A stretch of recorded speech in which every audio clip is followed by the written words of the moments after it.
What is going on, everybody? This is the Cloud9 podcast, season 7, episode 4. So, I was originally going to have this episode, actually go live for you guys tomorrow, actually.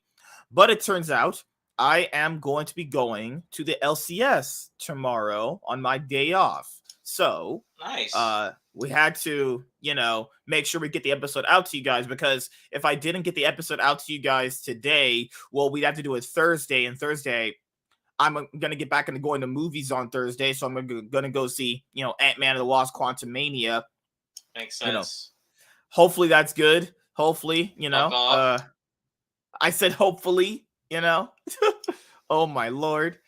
Because yeah, actually, I have hope. Maybe, kind of. I don't know how I'm feeling about Ant-Man and the Wasp: Quantumania. We'll see if it's good. It's Now, funny. You suck off Thanos, but you won't suck off Kang. Okay, fuck you, dude. well, King is black. I I don't do that with that kind of people. You Yeah, know I that. know. Speaking to a fellow chimp. Yeah. I'm here for Catherine Newton, and I'm trying to make sure my face goes between Ugh. her meat rolls. She's so skinny though. Yeah, but like if I'm licking her out from the front and missionary sex with her, that'd be It's so like good. it's like a pencil going through a piece of paper. Warren is such a cap artist guy. He knows he would destroy her if he got the chance. He's such a liar. Yeah, you mean I thought you know? I wouldn't. No. Oh yes, but I'm going to the LCS on Wednesday, so I just couldn't have time to get this episode out to you guys. So yeah, I'm gonna go and talk for a little bit, and then yeah, that's gonna be pretty much it. Wrapping up the content for this week. I'm gonna drop my Excel video, and I have my Fnatic video that I'm working on right now for you guys. So where do you start off with for the LEC? That's kind of Lots of unexpected outcomes. A yeah, lot. like because I know people are gonna probably meme on us for the whole like SSK take, but we did say that the issue here, translating to best of threes is going to be probably their Yeah, biggest like hardship. yeah. I You said know, that. I mean, I'm an SK fan, and I'm not gonna go against my team, but I even said Koi has best of and playoff outside of yeah, Jagenda. They have best of experience, so right, I yeah, I I, I could understand if they lose. And so far, Koi has looked very strong in the best of. So I mean, and we'll go yeah, more into it. So you can't even feel bad after seeing Koi's performance over the weekend. hmm yeah, like going after the performance Koi had. I mean, let it's not crazy to call them like the best team in the LEC right now, based off this week's performances, right? Um, yeah, I think Dylan Falco made up a good point after Mhm. PGL. He said that he admired. Well, we'll talk about Vitality. I'm just talking Mhm. about his point. Yeah, it's fine. He admired that right now the junglers are Radiant Virtue junglers. So I don't know if you know what Radiant Virtue does. It's basically Mhm. you get a health bonus, and then it also heals the team around you. So it allows like Vi to go in, it allows Scion to go in, Sweat Johnny. So if you're not playing Radiant Virtue junglers, it's gonna be hard. And like again, we'll talk about it later. But he said that Vitality was going out of the norm. If you saw, a lot of teams were going out of the norm with drafts and throwing off some people. So overall, I would say I think there was only two blowouts, but overall it was a really competitive weekend. My thing here is like this is something that people on Reddit just don't understand, which is like this is the reason why people ask for BO3s, because BO3s warp your reality on what you were watching before and makes you question certain things when regarding like BO1. So using the Vitality Heretics best of three, for example, right? Remember, Vitality smashed them in game one. Like, it was just like, oh, okay, this is just going to be a clean 2-0. Yep, we're going home. And then Heretics wind up clapping them back. Now, if this was a, like, BO1 type weekend where we would have, these matches be BO1s once again, we'd be going, oh my god, Vitality is still really good. They're still keeping up.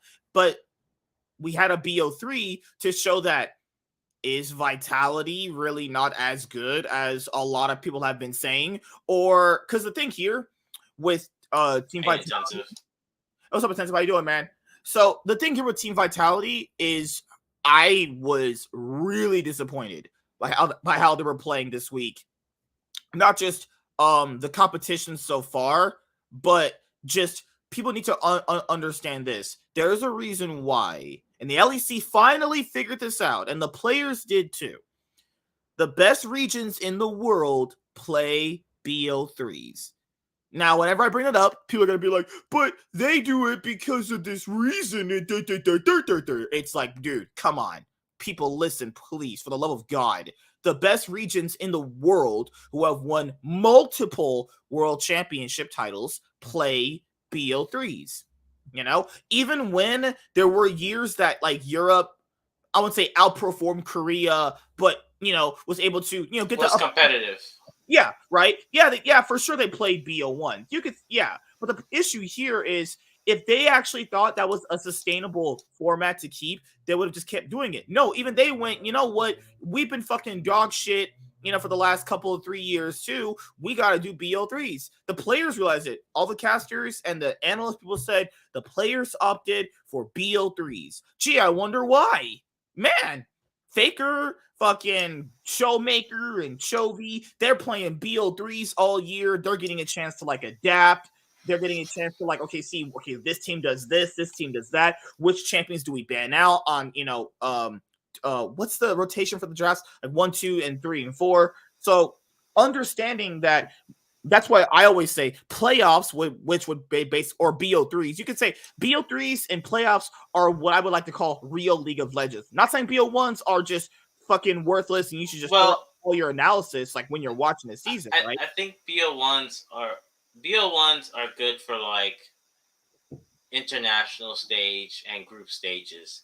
Like, you know, if there's 5 teams and you all play each other, that's when BO1s are cool and fun because anything can happen. And a lot of players have said this throughout every region. Like, the thing about a BO1, if you're not performing on that day, you can lose. So that's the issue with a BO1. So I agree with you.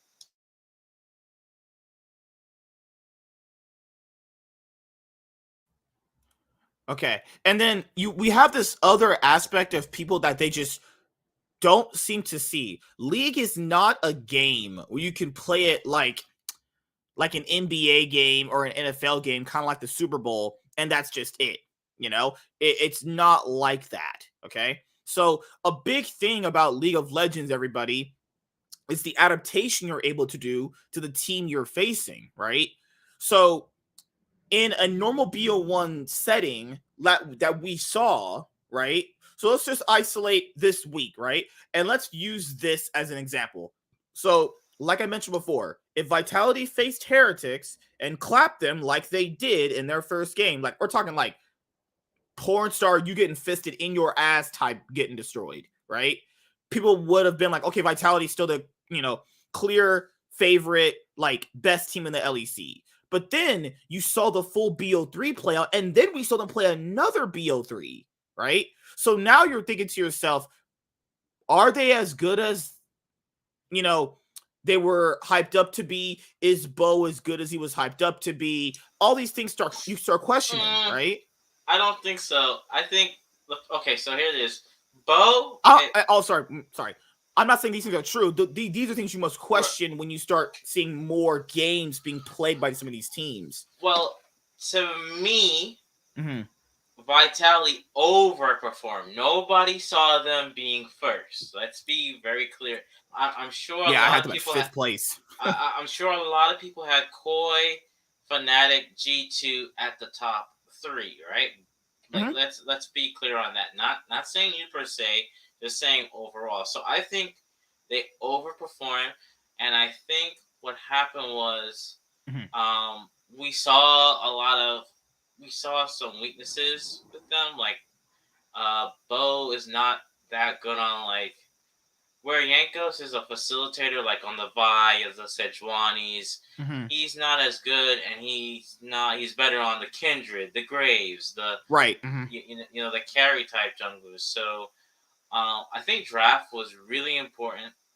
Another thing, I don't know if you didn't mean to mention, but at least there's losers brackets, because a lot of people are like, well, sometimes I play a best of three, and again, on that day, you guys could have sucked, and then you drop to the losers bracket. You get a week to learn.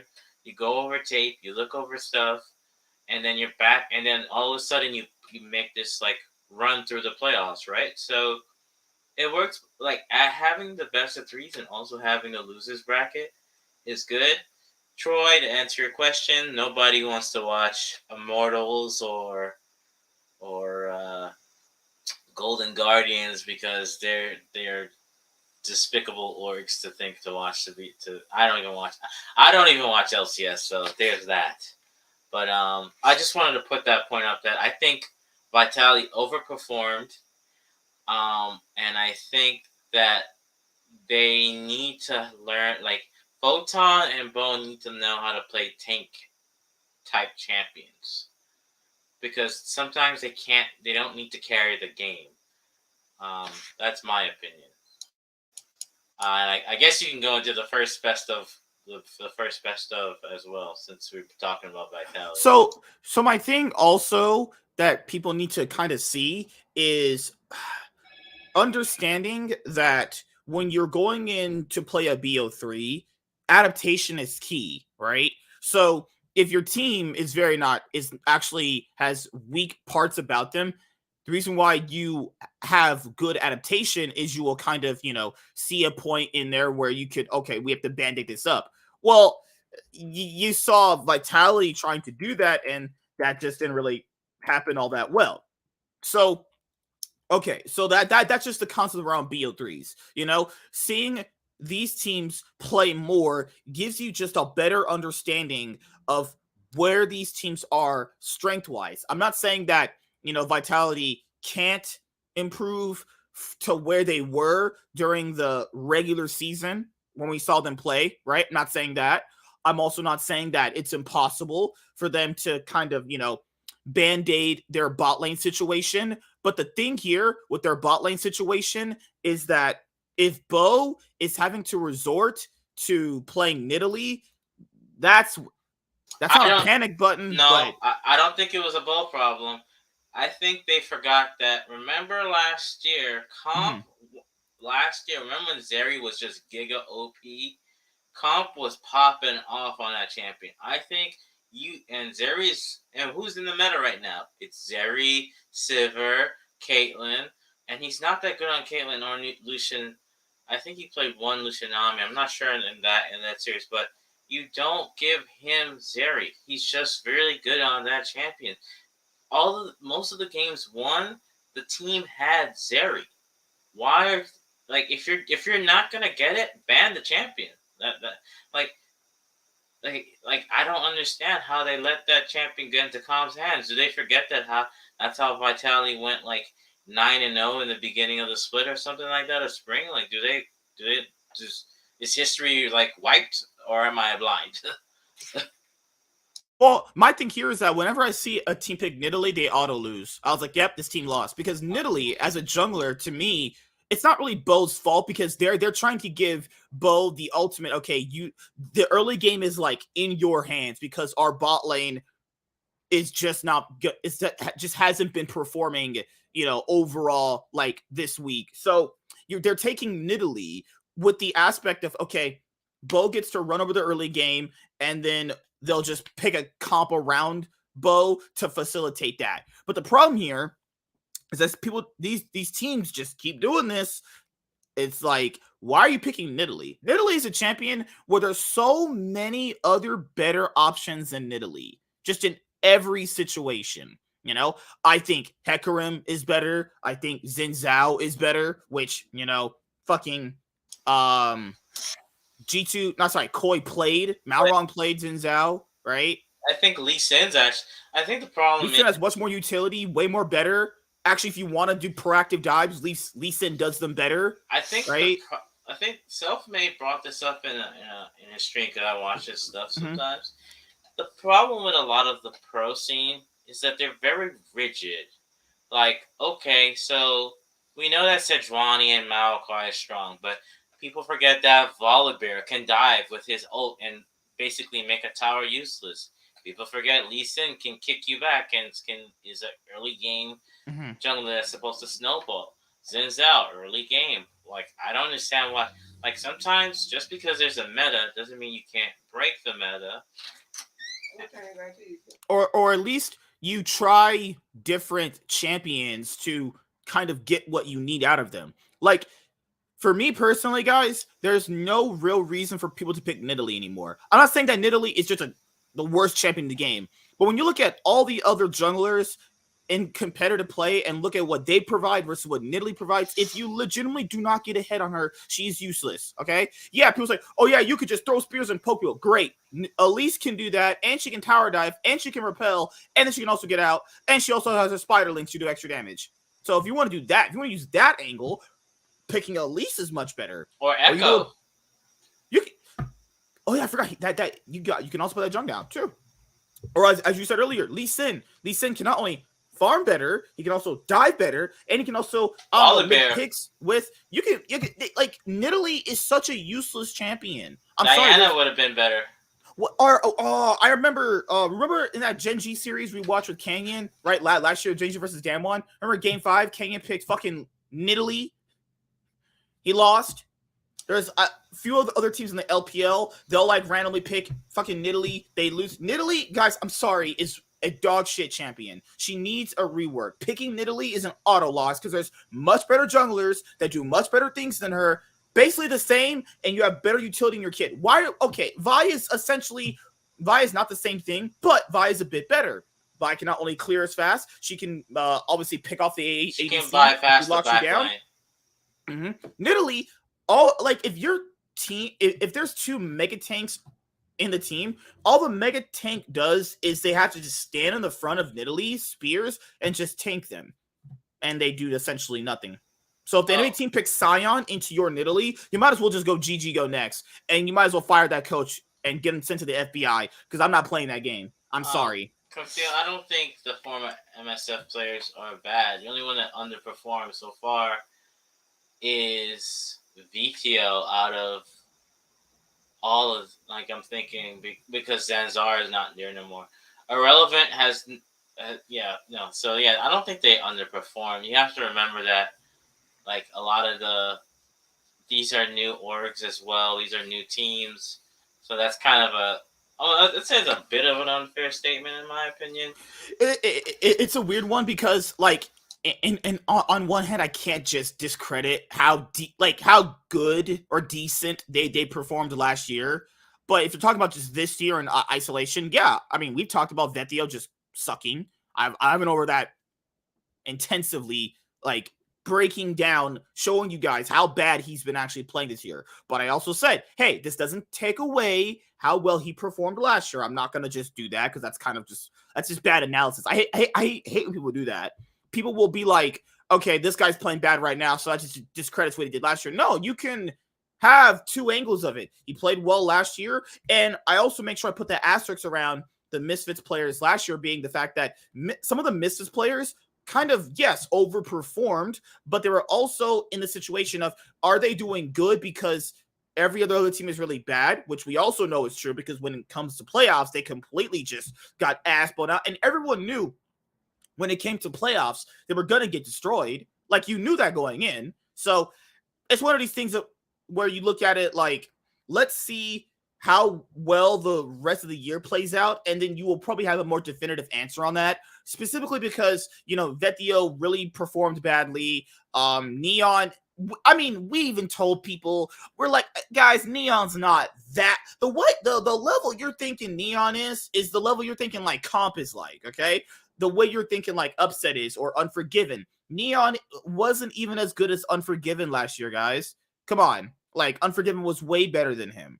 And you could say Patrick was way better than him in a lot of the games, too. So, for me personally, Neon not performing very well is not surprising because I think he's a middle of the pack ADC to begin with. So he kind of gave me exactly what I thought he was going to be anyway. Like, people are thinking like this guy's like unforgiving. I'm like, you watching these games here? No, he's just a solid.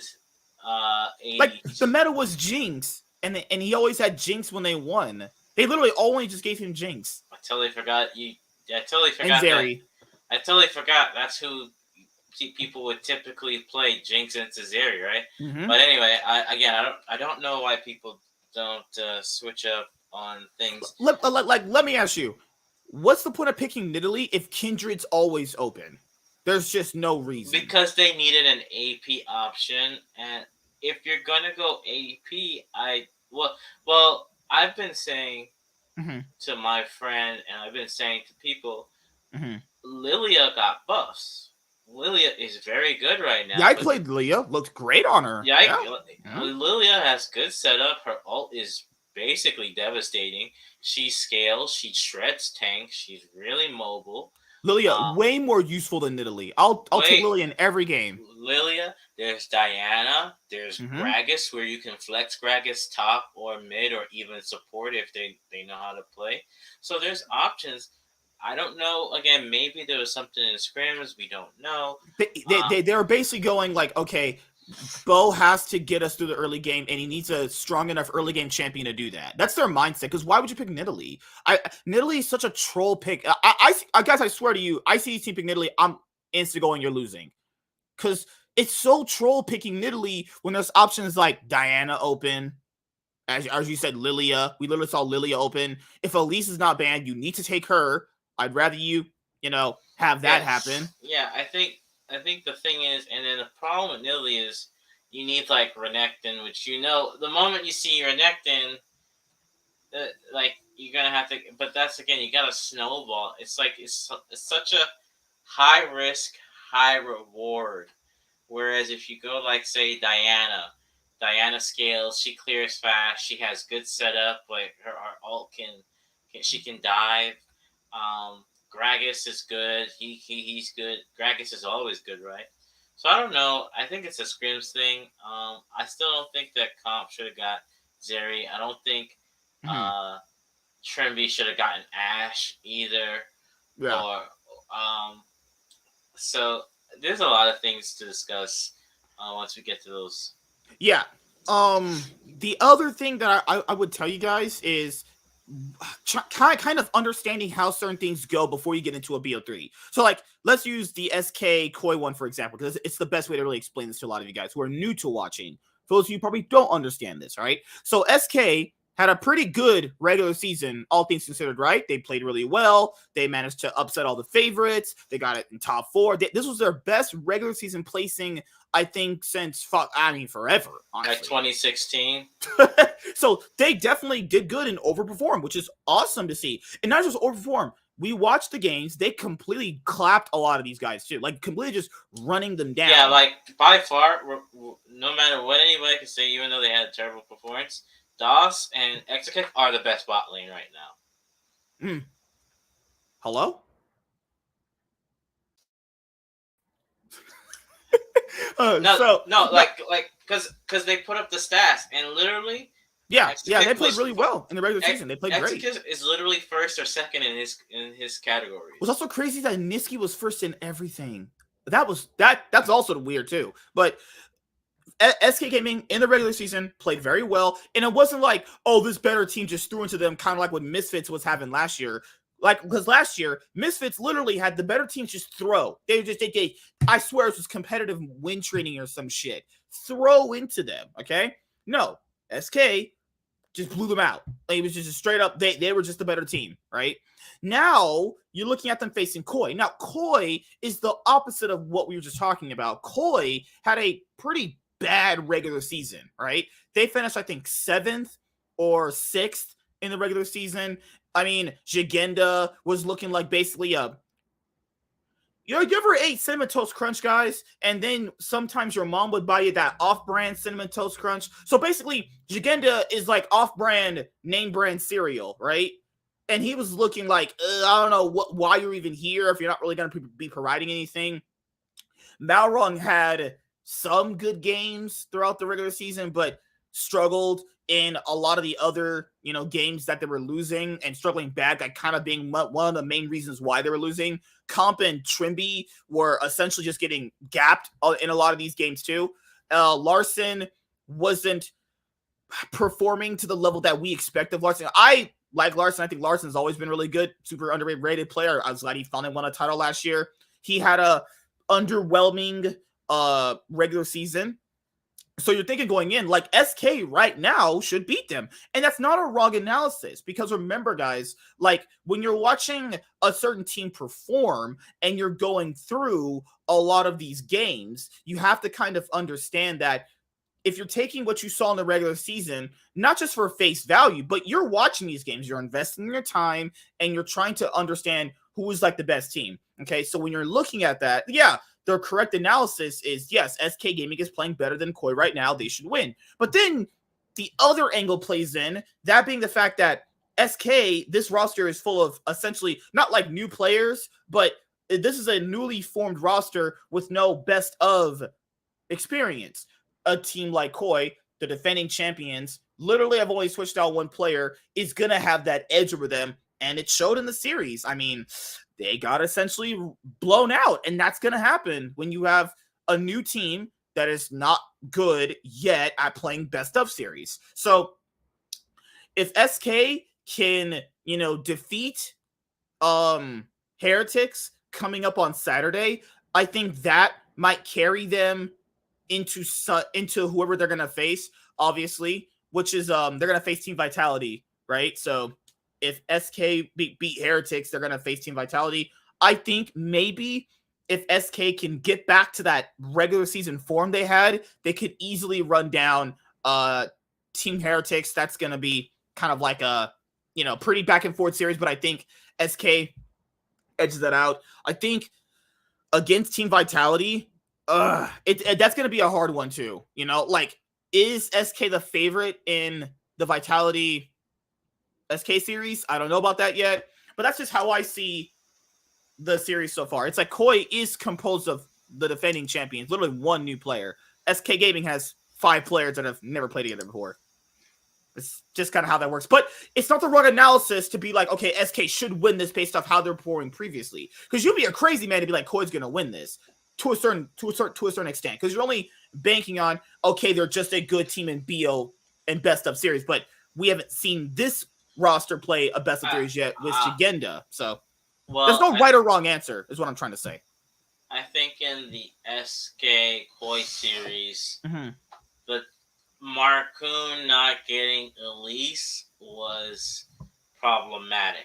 Yeah, we said that. We said, hey, he's really good on Elise. You either ban this or he's going to have to play something different. Because you get this guy Elise, you probably should just go to next week. Right. So I think he even realized that. I mean, they went with a Radiant Virtue jungler by Amumu. But I think I wouldn't be surprised that they discussed that, because if you can't play Elise, you need to play either Vi, or you need to play Maokai or Wukong, right? Because that's what. So the junglers that got played were Vi, Wukong, Xin Zhao, Maokai, right, and Sejuani.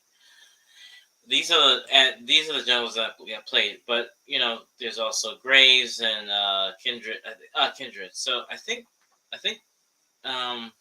Marcoon's gonna have to really go into his champion pool if they're gonna win, because remember, he's like the veteran that's leading the team.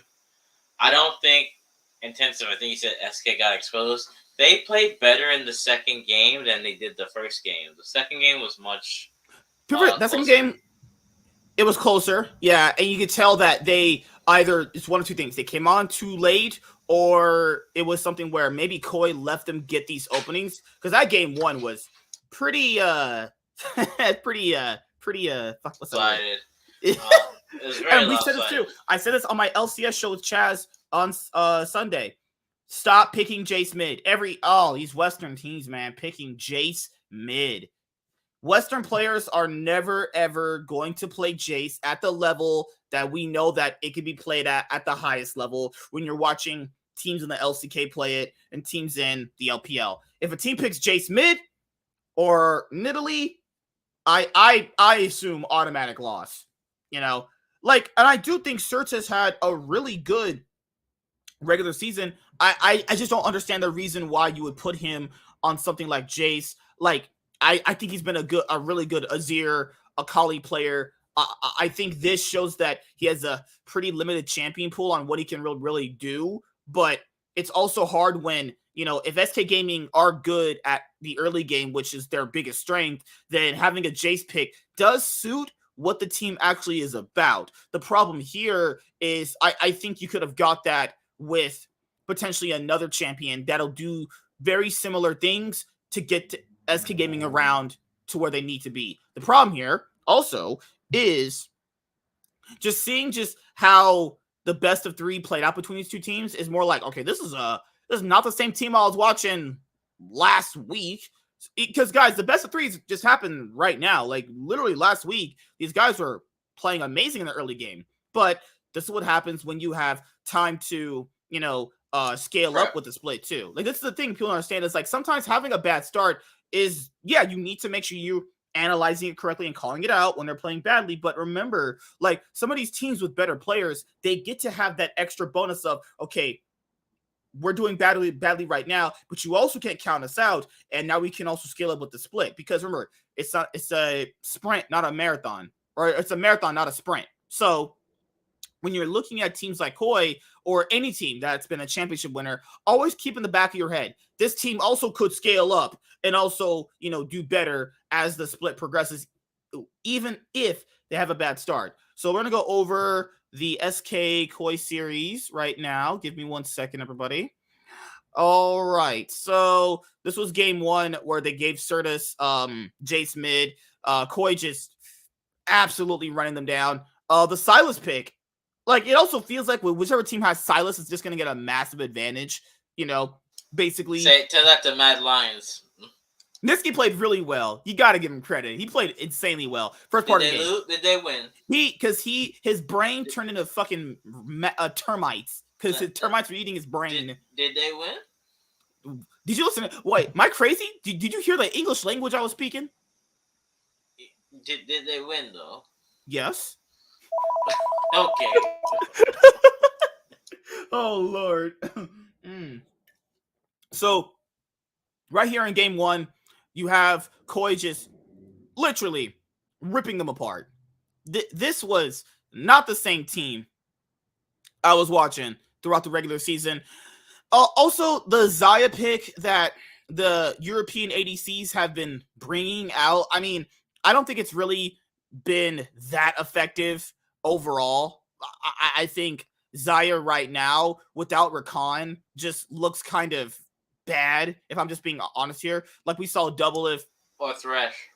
Yeah, like, Xayah is not a bad ADC in theory, but when you have, I don't know really what Exakick thought he was doing right there. Exakick is out here, trying to solo the crab by himself, getting chunked out. Just, you can see very clear rookie mistakes this newly built roster is doing, So now that you have a week essentially to fix these issues, hopefully fix these issues, what are you going to bring to the table now? Because if all that SK Gaming can bring is a good early game, and if you stop them in the early game, it's very clearly shown they don't really know how to, come back from behind or know how to play from an even map state. That's kind of where we're at with, SK right now. But we know that Koi can play from behind. We know that Koi, in good situations in the game when it's an even map state, knows the better play to make. And that's kind of where we're at. There was this play toward the very end of this game right here, where they tried to get onto Comp and they just couldn't get to him because, the team did a very, very good job of protecting Comp. Comp and Trimby massively stepped up, compared to the regular season performance that, they had, last week and the weeks prior, which is surprising to a lot of people. It's like, no, that's like good players like that are going to bounce back. I said, I'm not going to write them off right now. It's so foolish of people to just write off certain players that have literally, I repeat, guys, proven success, proven track records of doing pretty good just because you have a few bad weeks is like, no.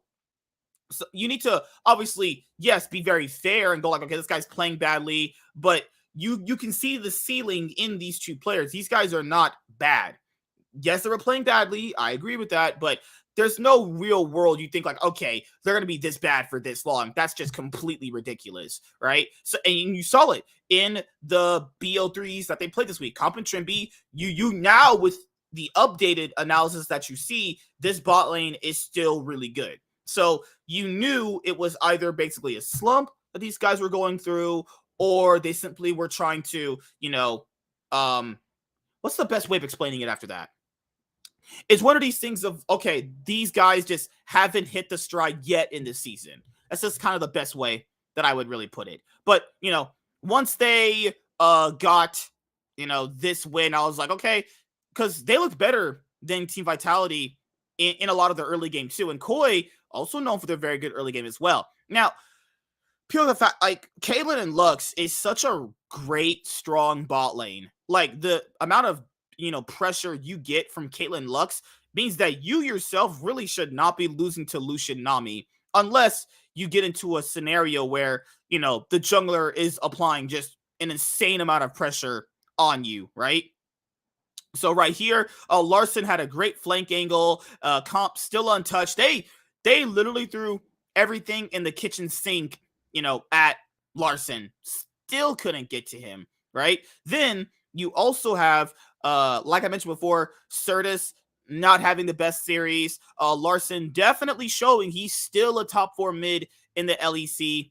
Marcoon struggling on the Amumu pick. Maybe this is where his weakness is with the tank junglers. And yeah, Koi get the series 2-0. And it's actually good to see the defending champions, play this well and win in such a decisive way, So then after that, the other series that I wanted to go over was the G2 BDS series, actually. Oh yeah, that was a very that was a series. That was League of Legends. The first two games were back and forth, and then the first last was very back and forth. Yeah, the last game was just a stomp. So let's go to the last game. Okay, game. Oh my bad, because it only went to 2 games. Jesus Christ, I'm retarded. What, BDS and? No, sorry. Yeah, BDS and G2. No, sorry. Oh my god. Oh my lord. I'm on crack. Yes, I'm on crack. I meant G2 and Mad Lions. But yes, you are right. The first 2 games back and forth. The last game, get off the stage. Just get off. Just go home, BDS. Now, what do you think about BDS now, after having saw them in the BO3s? They have a high ceiling. Mm-hmm.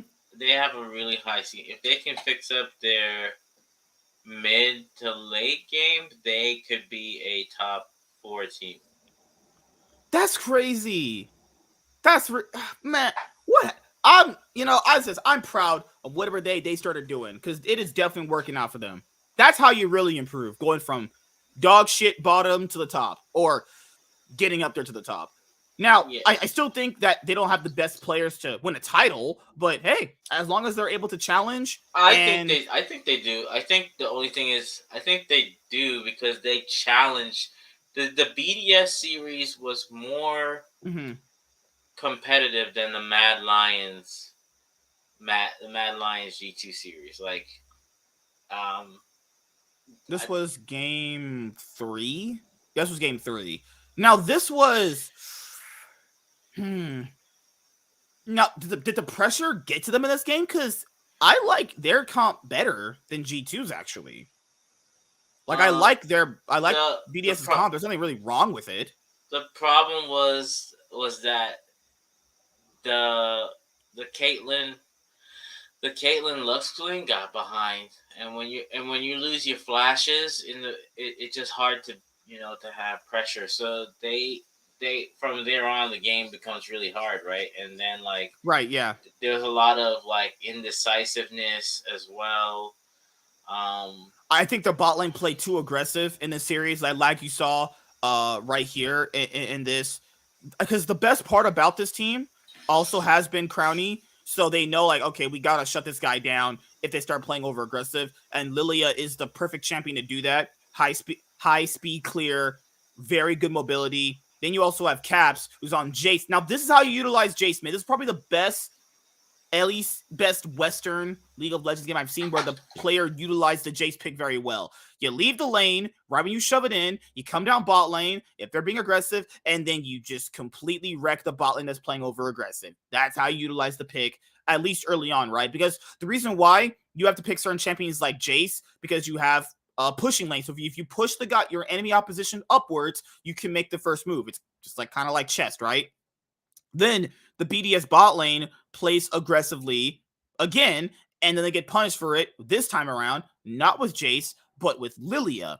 Then Shiel was not really getting that much done in the game until this moment where you're thinking like, okay, he's probably going to win this trade. And then you also have Broken Blade getting the solo kill on Adam. Now, hey, Adam has had a really good season, all things considered. He's definitely massively stepped up compared to his previous performance in the LEC, which I thought was actually pretty good. So then you have this play where Labrov is getting that kill onto Caps and helping Nuke out, but then you would definitely want that gold going to the Rise, okay? Then you also have this other part in this game where you could tell, like, G2 was the team that's ahead. You know, if they fight around Rift Herald like they're going to do right now, G2's comp is just way better. Like, Leona just throwing down her ult and Jace poking is just going to be enough to win the Rift Herald fight overall. Like, I think it's a stupid decision to... Yeah, sorry, go ahead. Oh, can you go back? Oh, yeah. So, before the fight actually starts... so I think they should have not even contested this, because look where, pause it right here, right? Mm-hmm. So look where Crown Shot is, and look where Broken Blade can collapse, and so the thing is, right now this is just bad. They should just disengage, give it up, and go, and just, because the thing is, Leona has ult. Yeah, I can sleep them with some. So this was just a bad call. I think they should have I think if they don't go for this Herald, the game is still stabilized, personally. Because look how it plays out. Yeah, my thing here is I just don't think their comp should be contesting Herald, especially not with Caitlyn, though. Because if you look at where the map is, Caitlyn should be here if they're trying to contest this. So if Caitlyn was here and Caitlyn was able to set up traps, then Leona and Jace wouldn't have been able to get in, because obviously Caitlyn traps would, kind of sway them into not going into that far. But this kind of shows the inexperience with teams like BDS and teams like SK, where like these rosters that have these, newly formed players showing their inexperience in big pressure moments like this in BOs, because you can't do this. Like, if you're trying to play this Rift Herald fight, you need it with Caitlyn. Like, Leona's not gonna run in with a bunch of Caitlyn traps there. That's just suicide. But they started out without Caitlyn, without her traps, and then they lose. Gee, I wonder why. Not winning a Rift Herald fight without your Caitlyn to put down her traps to stop the members that are just gonna run at you. And after this moment, it's over. Broken Blade gets another kill. Caps gets another kill, I think, in this fight. Hansama, he really kind of was out of position right there. I mean, Crowny could have easily poked and almost soloed Hansama right there to kind of get something back, but he didn't. And then he had an angle to run away from Leona enough when he flashed over the wall, but he didn't. You could just tell it's just nerves getting to these guys at this point. Now, they know the game is over. They know they just lost Rift Herald. They know they were getting dove bot lane. So this is my issue with SK and BDS going into the next week, which is, if just because it's a high-pressure moment doesn't mean you have to make a 50-50. You don't have to just make the 50-50 play just because. If your comp scales, I'd rather your comp scale and have that as your angle to win than making such aggressive early game moves that aren't benefiting you, Because it also doesn't benefit them to get Rift Herald in that moment, knowing they can't really push up forward anyway. Like, it would have gave them, a few turret plates? It doesn't really change much either. Adam, he looked pretty bad on Renekton. I just don't think he's a good Renekton player. I mean, he's had some performances on Renekton that have looked solid, I guess, but this game was definitely not a good showing for Adam overall. And then as this game went on, it was just a shellacking from G2. Oh my goodness. And this is what you also want to see out of G2. And if G2 is playing like this in a game 3 of the series, then when they face Mad Lions, it's gonna look pretty it's gonna look pretty rough from them, right? And we'll go over the G2 Mad Lions series in just a moment. We'll go over that Silas game that Nisqy actually played. So yeah, Warren, you want to say anything else regarding this series overall, or you're just pretty much set on your consensus for BDS? Oh, I think if they can clean up just decision making, they could have won this game. I think a pick that people forget exists is Zoe. Mm-hmm. Because the reason I say Zoe is because Jace is poke. What is Zoe? She's poke, right? And when Zoe's really, Zoe can literally two-shot you from Narnia. So I think people should. I think I get it. Rise is supposed to have the push, and he can roam, but that's what I think. I think they didn't play to their draft. Yeah, my thing here is if you're gonna try and play out this draft, maybe not pick Rise here. I mean, Victor is probably better in this scenario. Syndra is better in this scenario. I still don't know why people don't play Zoe. Maybe Vex would also be not the worst champion to play. I mean, hell, Nico probably isn't the worst thing to play either in this, but I doubt teams are going to play that at all. And that pretty much wraps up the G2 BDS series. Now we're going to end up going to the Vitality Koi one. Let's go over that one, because that is one that I want to talk about regarding the game 3 when it came to Team Vitality. Sorry, game 2. Yeah, I said that, game 2. So let's go over that, okay? So this is the game that everyone was just flaming Neon 4 and Kaiser. I mean, Neon and Kaiser have not had the best laning phase, even in the regular season, right? There were multiple games where they're just, you could tell, not on the same page, and you could tell that the synergy just right now at this current moment isn't there. So in a best of series, you could probably assume and hope that teams will probably make it a point to make sure they hit that as a weakness, right? They know that Bo is going to try whatever he can to keep Vitality in the game. They know that. Now, Photon has been a pretty good top laner so far at playing carries, and I still don't know why they gave Photon the weak side pick in this game, if I remember. So this was a game that Perks played Yone, Kaiser and Neon had Xayah and Nautilus, and this is also showing that synergy problem that I mentioned before, was the fact that there is really no reason Xayah and Nautilus should be contesting a Sivir and an Ashe level 1 in a 2v2, especially when you have an Ashe that can, kite out the Nautilus and Xayah. Then Comp started E on Sivir, where he spell shielded the Nautilus hook. Comp by himself is already doing a good amount of damage to Kaiser.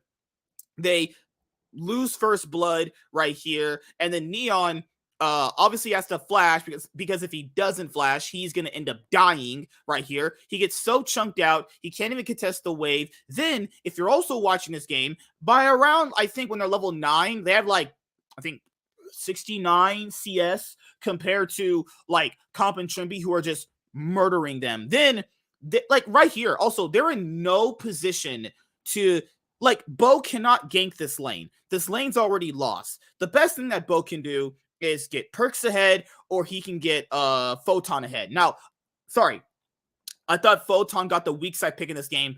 I think it was game 1, or is it the other series they played where he got a weak side pick that I wasn't really fully in agreement I think with. It was Heretics. It was Heretics, yeah. So right here, this lane's already lost. Ganking it is just not going to work. I promise you guys. I've had bad bot lane starts when, you thought your level 1 is stronger than the enemy teams, and you just lose, and that just happens, right? There's really, and look at right here. Look at right here. He misses, the spear hits a minion, right?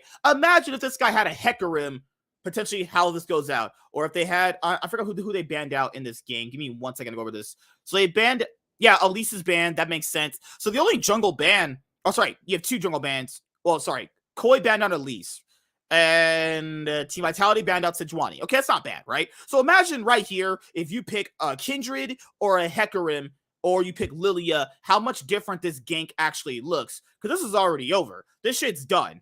Right? This lane's over. Comp and Trimpy played it better. They had the better bot lane. Champions for the 2v2, and not only played it better, they're in such a massively huge position to carry the game. Nidalee provides nothing here, won't provide anything because Ashe will just kite Nidalee out. You also have Sivir was a spell shield, can also kite Nidalee out from long range. Then you also have Malrong on Xin Zhao, who can duel Nidalee at a much better way. Also, pretty much 1v1 her. He can also invade and also make sure that she won't be getting and taking over the game over. Not happening. Then Kaiser and Neon just played extremely, extremely bad. You could tell after that, the team, you could tell the bot lane is not even talking to each other in that moment. Like, just the game is over. Perks looked pretty underwhelming on Yone. Maybe he thought to himself, hey, I'll pick Yone and I'll be able to, take over the game if I get enough early jungle pressure. And Bo hasn't really ganked for mid a whole lot. I'm not too sure about the stats when it came to the mid to jungle pressure that Bo and Perks actually have for each other, but I've not really seen Bo gank for Perks all that much. And I think if you give Perks the resources in some of these Vitality games, I think he can definitely take him over. But I also think that Bo played this game badly. For one, the Nidalee pick is bad. Second of all, Bo is not choosing the right lane to gank. Then you also have a game where, they pick Yone and they're not even, ganking. He's not even ganking for the Yone. Azir is constantly pushed up, just dominating the lane. As long as Azir goes even with Yone, he's fine. He'll just out-kite Yone as the game goes on. So then Neon also dies. Sivir's on Kraken Slayer. Neon barely even has an item so far. You're at 12 minutes into the game, right? So you can tell how far ahead the bot lane actually is. Malrong, showing his 2022 form, because his early 2023 form was looking, pretty dicey, right? But I was actually glad that Malrong brought out the Xin Zhao pick, and I was also glad that Malrong had a really good series and another series against SK, because I still think this guy's one of the best junglers in the LEC. He's shit. You know what? How does his dick taste in your mouth? Wait a minute. Like koi. Ew. So what did you think about this game right here? I think they need to stay away from the Xayah pick. I think you have to figure out, well, they need to look at, I think the jungle pick was the issue here. They need AP. If you're going to go AP jungler, you need, like I said, Diana. No, they banned Elise. I'm pretty sure Koi's the one that bans Elise. They banned it for themselves. Yeah, right. They banned it. So, yeah. They ban away Elise because they know both will take over. Lilia was open. I don't know. Lilia was open. Like you said, Diana. You want to try diving? Gragas is open for diving. Echo is open for diving. Sorry. Huh. Warren's getting fucked by the Chinese or something. Huh. So that was how I see this game. Perks was randomly caught out at this side of the map, and he's just getting destroyed. I don't know. My last thing is that after seeing how they did, how Vitality got beaten by Koi, you can't really feel bad for you kind of feel, I wouldn't say feel bad for SK. It's like, okay, well, SK lost to one of the best teams, right? Because look how pretty fair. Yeah, look how they destroyed Team Vitality. They just ran them through. And I think we could agree that Vitality, even if Vitality has a better roster overall compared to, say, SK, I think the Nidalee pick and I think you need to just switch it up. Go to Jinx, scale up, give Jinx an escape with like Thresh. Mm-hmm. I really don't know what the drafting is with lately with these I still don't understand Like, how these remember, people. they're trying to have an early game comp, but they're the ones that ban out Caitlyn and Lucian. And the Renekton. They banned the Renekton, so Yeah, they like can't this is snowball some lane. suspect drafting here, guys. Because you factor in, you have pairing up Nautilus with Xayah is not a bad bot like combination, but you're trying to make sure that you want to have early game pressure because it's such a lopsided comp here. If you look at it, Nidalee is all early game, literally one of the biggest glass cannon champions in the game based off her early game, but they're drafting a Yone that needs to scale. They're drafting a bot lane that needs to scale, or an ADC that needs to scale. So your main damage sources need to scale. So they're essentially kind of useless right now. Your only big damage source is Olaf, which he never went to top lane, so that is negligible. So, and they also ban out other early game strong ADCs too on their own side. Koi didn't ban them out. They did. They banned out Lucian and Caitlyn. Imagine how that 2v2 turns if they had Caitlyn or if they had Lucian. Just imagine how different that 2v2 Or is. Draven. Oh, Lord. Yeah, they're instantly winning that. That's a... or, let's put that up. Draven is also open. This shows that Neon either is not comfortable carrying in those moments or they have no faith in him carrying. It's only one of those two things. Vitality upset. Well, that would have to happen in spring, so I got to play with Neon until the spring. Oh, sorry, winter's over. Right. But I think overall, it's Koi's looking really, really good.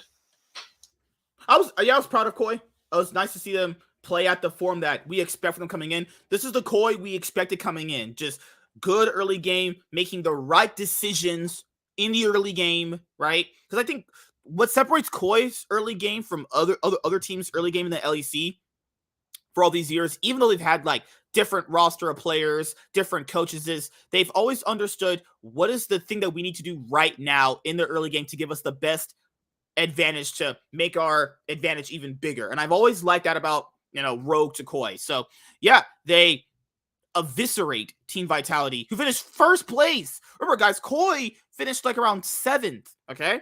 Then we're going to go and talk about the G2 Mad Lions series. We're going to do the second game because that's the one that, people wanted us to hone in on. And don't worry, I got you guys. I got your backs. Don't worry. So this was the game that Nisqy played Sylas. And like I said before, I do think Nisqy played well for what he was really doing. He played actually extremely well. But as the game went on, he had all the resources to carry. He got all of the kills in the gold, but he made one big crucial mistake. If you are the person that is essentially the team, you cannot, and I repeat, cannot make decisions like that, especially more than one, because you will give the game over. Because G2's comp is not only just better as the game gets more and more as it goes. Mad Lions comp, as you see, compared to a Draven versus to an Ezreal, yeah, that's not going to look good for Ezreal against Draven later on, especially with a Soraka, right? So Yike, I don't think had a really good series against Mad Lions. Like, Yike's definitely, he's had some games where he's looked like pretty good, but he's also had games where he's looked like, okay, this guy has no idea what it's not saying like he doesn't know it's not like he doesn't know what to do. It's more like he's too indecisive on what he needs to do is a better way of explaining it. So you have this 2v2 where Nisqy is on Sylas and El Yoya is on Sejuani, and there's really no way you should be winning this because Caps is ahead in experience, but then Nisqy hits level 6, you have El Yoya on Sejuani, so all you have to do essentially is just body block for the Sylas, get the slowdown, and then Sylas gets the kill right there. I think Nisqy could have got the kill on the Caps if he had landed that chain, right? And then, Chasey comes in to obviously, help out, get the kill onto Caps. So, yeah. Oh, Lord. That was something where Yike and Caps have a very dicey 2v2. It's not that they're not on the same page, is they have a bad execution of their 2v2 skills. I think Chasey did not look that good on Jace overall, and that's kind of been my problem with any team that's been picking Jace, is the teams have just not been doing well with the pick. It's been very underwhelming. It's the same thing that I talked about when it comes to Varus. Like, Varus has not looked good for all these teams. Varus, Jace, freaking the random Giga Troll Nidalee picks, Zaya. Like, there's so many teams that just cannot play these champions. And it's not that they can't play them in terms of, like, clicking the champion. I'm talking, like, the way you play the champion and what the champion is designed to do at that moment of the game. Like, no one picks Varus anymore. Varus is nerfed in this patch, but remember when Varus was Giga OP in that previous patch where fucking these pros look like I didn't know what the fuck I was watching. I don't know what the fuck I was watching at all. But they seemed like dog shit on Varus. Listen. Okay. I'm G2. I don't want either. I don't want G2 or Koi to go to MSI, because if they do, I just want them to lose. So, like, the 2v2 dive right here, it's like there's no way he should have been able to get away with that.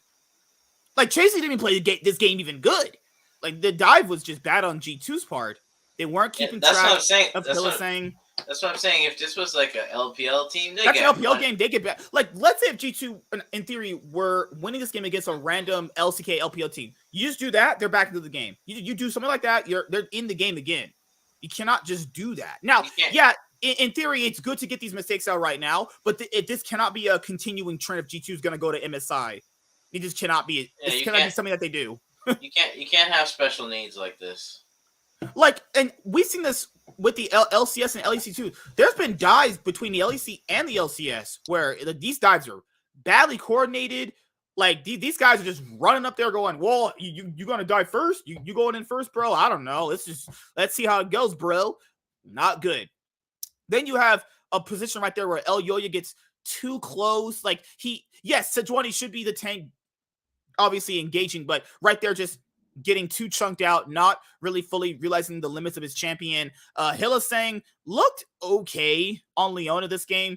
And my thing with Mad Lions is I'm not gonna say I have full faith in this team, but I do think Mad Lions have a chance of at least getting, I won't say the finals, but I think they make top 4. I'll say that. That's probably the best place to really put them. I don't have faith in this team winning a title or winning Winter right now, because I think their early game is just too volatile. You see how Koi played their early game out? Where it's just, okay, we make this decision, now this decision impacts this decision, and now we have more gold here, and we get this objective, all that stuff. When Mad Lions is ahead, it's just like, they just kind of keep doing stuff without the realization of, okay, just doing this is not really going to give me an advantage. It's just getting a kill. So, that's just my thing. I think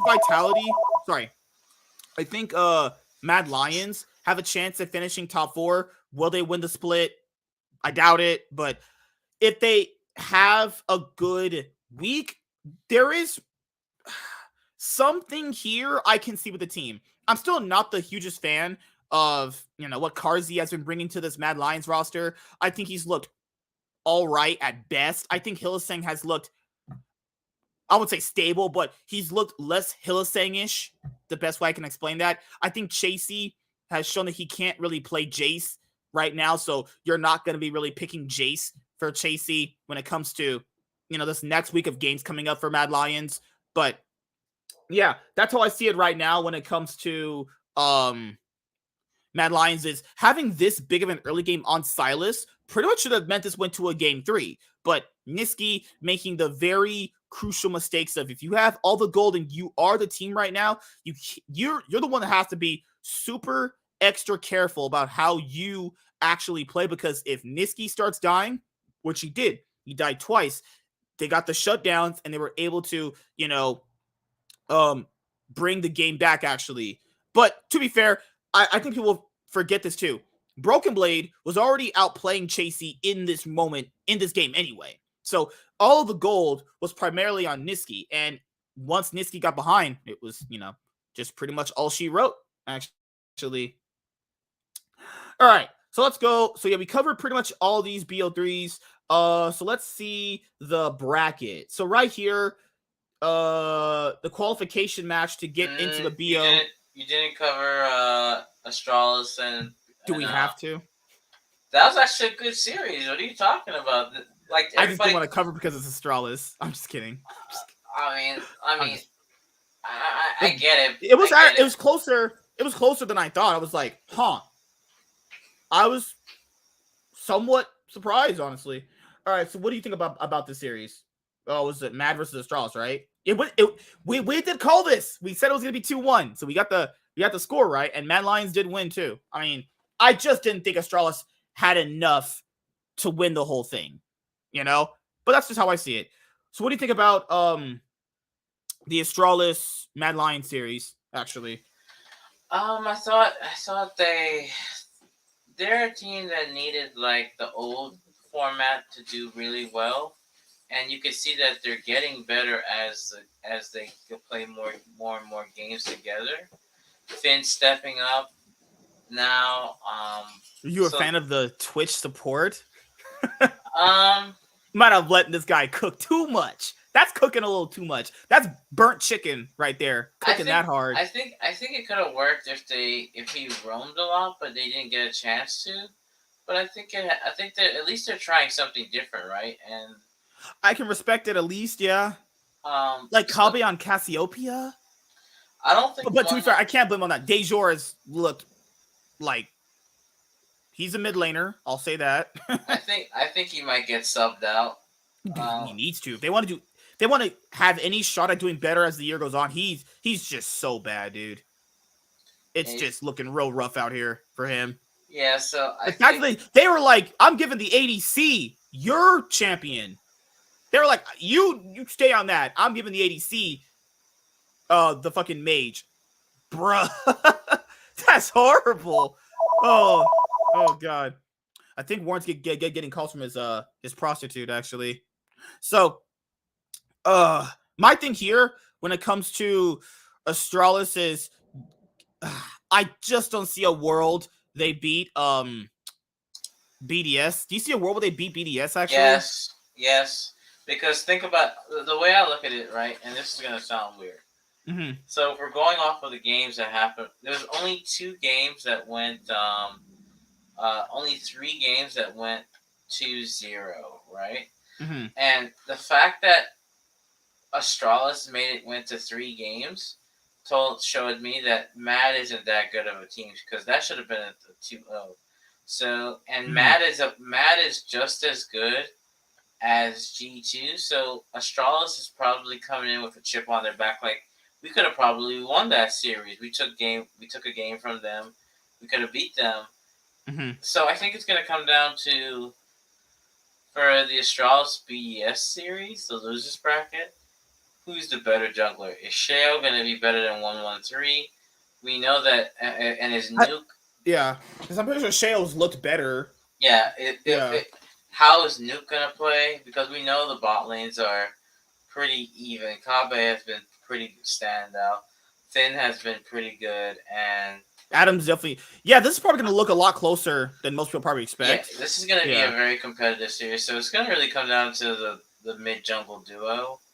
So, but do I think some jank mid jungle duo? Yes, but I do have BDS coming out on top. But I think this is a 2-1 series as well. Yeah, I was going to say 2-1 for BDS. The thing with SK and Heretics, that's the more dicey one for me. Is if SK can win the series and get their form back, can they possibly upset Vitality?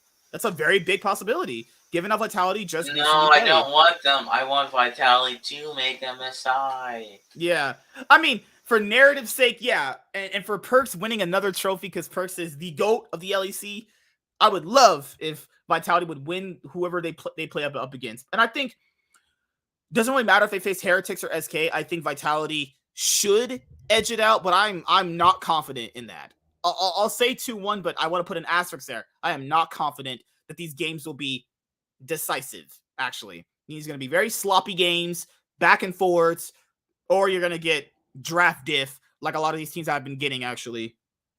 So, can you help me with something? Okay, so this is a loser's bracket, right? So, whoever loses this is out, right? And then the qualification match right here, this is to get into the top 4, right? So whoever wins out of these matches goes on. Whoever loses out of these matches is done, right? I'm pretty sure that's it, right?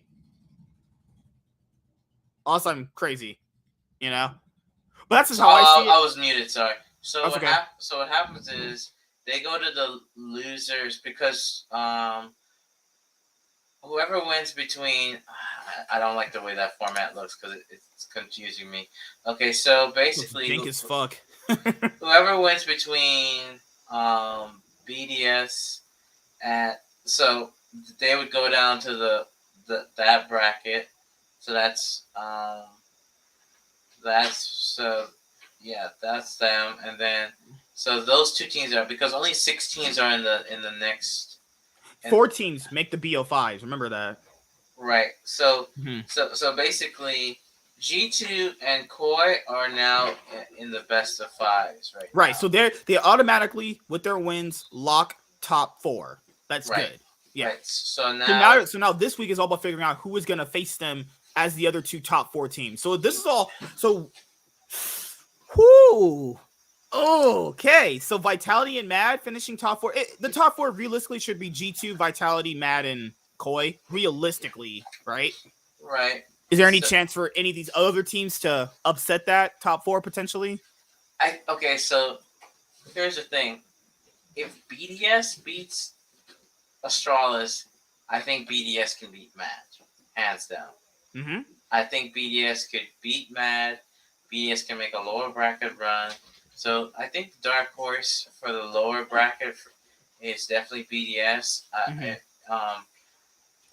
And now the SK, do I think after... I think they beat Team Heretics. I'm not worried about that one. Yeah, but the thing is, the X factor of Heretics is Jankos. The Jankos, decidedly was the best player in this series too. If Marcoon can go even with Jankos and or play better, I think there's a chance that SK wins. But if there's a chance for Jankos to run over him, if Exekick and DOS also become that bot lane that we saw, last week, I think that's a favor. I think they should be favored to win this. They should win this. But as the game goes on, I mean, maybe you're favoriting Team Heretics. I'll say SK win this 2-1.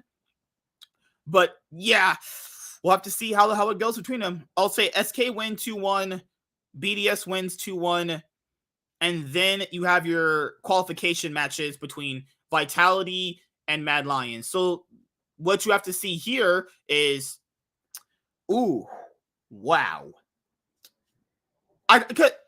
I'll be pretty much firm on that. I think the top 4 will be Vitality, Mad Lions, G2, and Koi. I mean, because G2 gets to face Koi, right, going forward, and also that's a rematch of the LEC 2022 Summer Split Finals. You also have Winter Playoffs right here. Let me go to that. Koi and G2 face each other, and then Koi and G2 will face on Monday, right? So we're going to see the rest of this format pretty much play out, which is good. And we're going to see who ends up making it to the top 4. So yeah, this week is very important for these teams, guys. Very important, because they are in a position to make top 4, and locking top 4 is pretty good overall for the split, and could be a big momentum setter for the rest of the year. So yeah, is there anything else you want to go over before we head out? Actually, no, not really. I thought all the games were fun to watch. Hopefully, LCS adopts this play style. LCS has to adopt something like this. Because the first 9 games into the best of 3 seems to be more fun, and it had a good the BO1's stakes to the point where, you actually go like, damn, you don't get a whole 18 games to fix your issue. No, you better fix your shit in 9 games to get inside this playoffs. Yeah, so, and I think the teams that we thought were going to get 2-0, they didn't get 2-0, and the teams that we thought there's a lot of unexpected surprises. So overall, I enjoyed it. But yeah, that's really all I gotta say. The last thing that I'll bring up is just keep in mind, guys, BO3s are just a different beast than BO1s. This is why I've been advocating that the LCS and the LEC go back to BO3s. If you want to be competitive with the LPL and the LCK, you need to have BO3s. You know, remember when the LEC had BO3s back in 2017? And come on, like that was a great year overall. I'll say a great year in terms of like the LEC, like in terms of like accolades, right? But overall, it was a competitively great format as having BO3s. I always advocate for BO3s. Always. I think hopefully the LCS will adopt this format, you know, next year. But you know how Riot is when changing up the format. If they have a bad format, they don't want to acknowledge they have a bad format and they don't want to change it. They wait years upon years of changing it. And I'm glad that we have this overall. I'm glad that, you know, we can see how these teams stack up in a BO3 because you get more games from these teams. And then you also notice, okay, is this team really as good? Is this team really able to just like step up right now? That's something that you need to look at and go, okay, this is something that is going to be super beneficial, hopefully, for the LEC later on during the year. And we will pretty much wrap up this episode. I'm going to the LCS tomorrow. Can't wait to take a bunch of pictures, watch Cloud9 play live. Yeah, I'll have a vlog out about my experience going to the LCS. Today it was very windy, so hopefully it's not too windy when I go out there. How much is a ticket when you go to? Before they were $15. I think now they're like $20. Really, they're that cheap? Yeah. Before they're like just now they're $15 before. Now they're probably 20, or they might be the same still. Now, like the closer the seats, the more money, or no, it's the same no matter what. The reason why there's a seating thing is you pick where you seat now. Before, if you bought them, you could just walk and choose anywhere to seat. Because the teams themselves bring their people to watch, like their content teams. You have their content guys doing they do the docu-series. So you have like the teams bringing their camera guys. You have like some of the teams bringing like their moms, their dads to watch their orgs play and stuff like that. So the reason why you want to get the seats early is because you can pick where you sit, and the rows only cap out so much. Actually, it caps out like what I think 100 people. I think isn't the fully goes out. So yeah, man, watching these games live is so fun. I can't wait to vlog it tomorrow. I'm pretty excited because oh my goodness, can't wait to go watch. I told Chaz for the 100 Thieves, can't wait to watch your team lose first game. Imagine if they win.